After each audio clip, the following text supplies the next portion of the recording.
Hey guys. So today I'm going to do a little story time with you. It was from something that happened last year. I was roughly about maybe 4 months pregnant, I want to say, with our second daughter. My husband kept getting these weird text messages and they kept hinting at like San Quentin Prison.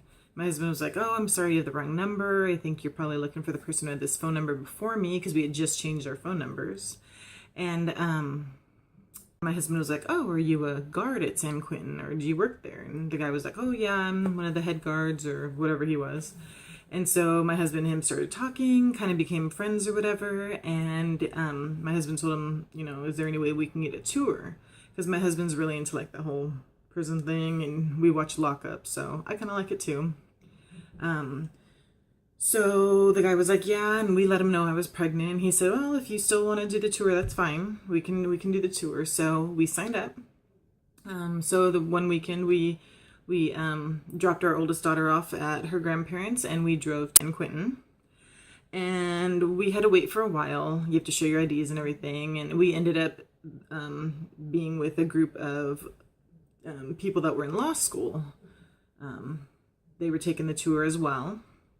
So we have to sign all these paperwork that says that if you're taken hostage, they will not negotiate your release and stuff like that. So that was a little scary because my thinking was that we were just kind of getting like while everyone's locked up, they were going to kind of show us around or something. No, I mean, we were walking the yard with the inmates and everything. So it was scary, but pretty exciting. So we got to walk the yard, and there was quite a few inmates that we saw that we had seen on lockup. So it was funny. We got to talk to them and ask questions, and they were surprised that my husband knew so much about prison that everyone thought he had done time, and he hadn't. Anyways, so then and the tour is like super long. It's like 4 hours or something like that, and you really don't get any kind of break, or you don't get to sit down. You don't even get to use the bathroom, really. But being that I was 4 months pregnant, right when we got into one of the cell blocks, they were giving us a tour of the cell block. We got to like walk inside of a cell and see how small it was and stuff like that. It just came on. I had to I had to pee so bad. I thought I was going to just go right there in the cell block. And so I told one of the correctional officers, I said, "I'm so sorry. I know I'm not supposed to do this, but is there anywhere at all that I can go to the bathroom? I don't think I can make it through this tour, and there's no way I can leave."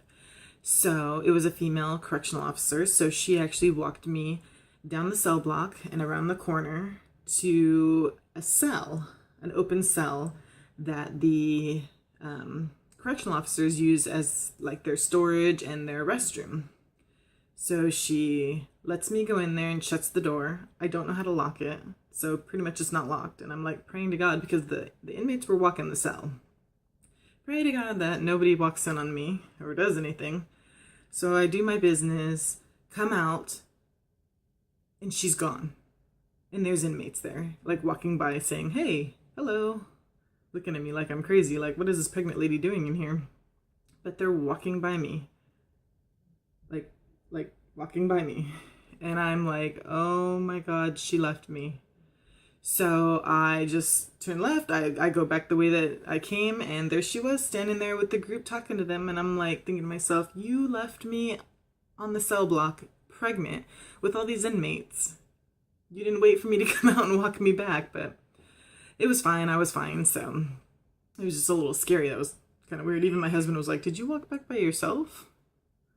So, anyway, so then we finished with the tour. We did that. We went out to the yard. We got to see, and they talked to us about the separation of the yard and everything like that. And then we went into we got to go onto the yard of, what is it called? Of the death row inmates. And I sat down on this table at this chair and this table, or not chair, but like it was like one of those tables with the bench around it. I sat on the bench because I was super tired, and I was like, okay, good. I could sit down for a minute while they're talking. My feet were starting to swell. So I sat down, and you have to remember, like I said in some other videos, I also had gestational diabetes, and I had been like using insulin, and if I don't eat a certain amount, I start to get woozy, and It was just crazy. So, so I was sitting on this bench and they were talking, and then the correctional officer comes up to me and goes, "Oh, and by the way, exactly where you were sitting is where Scott Peterson sits when he comes out for his yard time." Because they're allowed to come out, I guess, and they like play basketball and stuff like that. And he always sits there. And then he said, "Oh, well, from where you're at right now, I bet you Scott is probably looking out the window and can see you right now." So I'm sitting there kind of chuckling to myself because here I am, a pregnant woman, sitting in the spot where Scott Peterson likes to sit. He's probably looking out the window at me, sitting in his spot, and I'm pregnant. Isn't that just a little weird? So here I am, sitting in Scott Peterson's seat.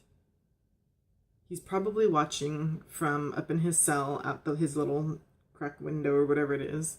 And he's looking down going, "There's a pregnant woman sitting in my seat." Because by then, even though I was only 4 months, it was my second baby, you could actually really tell that I was pregnant. I popped really, really early with her. So I thought that was kind of interesting. And then after that, we actually went into where they have, it used to be where the electric chair was, but now it's just a table in there for when they do when they used to execute the inmates on death row.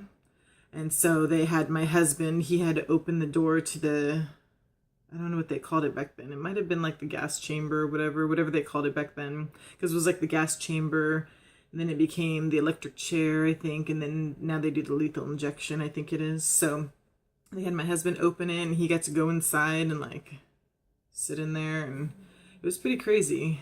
We all got to go in and kind of see what it was like. And yeah, it was pretty interesting. It was actually really interesting. Kind of neat, kind of scary. Makes me know that I would never survive in prison. So we are hoping before we leave California to try and get in contact with this man again to see if there's any way that he has somebody that can hook us up with a tour of Folsom Prison. So we'll see. But all in all, yeah, it was really interesting, a little scary. The inmates were actually really nice. There was no problem at all. I do believe that when we were touring the yard, the alarms did go off and all the inmates did have to get down, and we were not supposed to get down because we were not inmates. So we had to just stand still where we were while they got the situation under control. So that was a little intense and interesting, but we came out fine. Everybody was actually really nice. The inmates were actually really nice to us. I mean, I know they're criminals and whatnot, but at least they were really nice to us and didn't cause any problems. So all in all, it was pretty interesting. So all right, well, that is my story. I hope you guys enjoyed it. I'll let you know if we are able to get into tour Folsom Prison. That'd be kind of neat. So if you guys have any comments that you want to leave below or some questions, please do so. And if you like this video, give me a thumbs up and subscribe. And I hope to see you guys on my next video. Bye.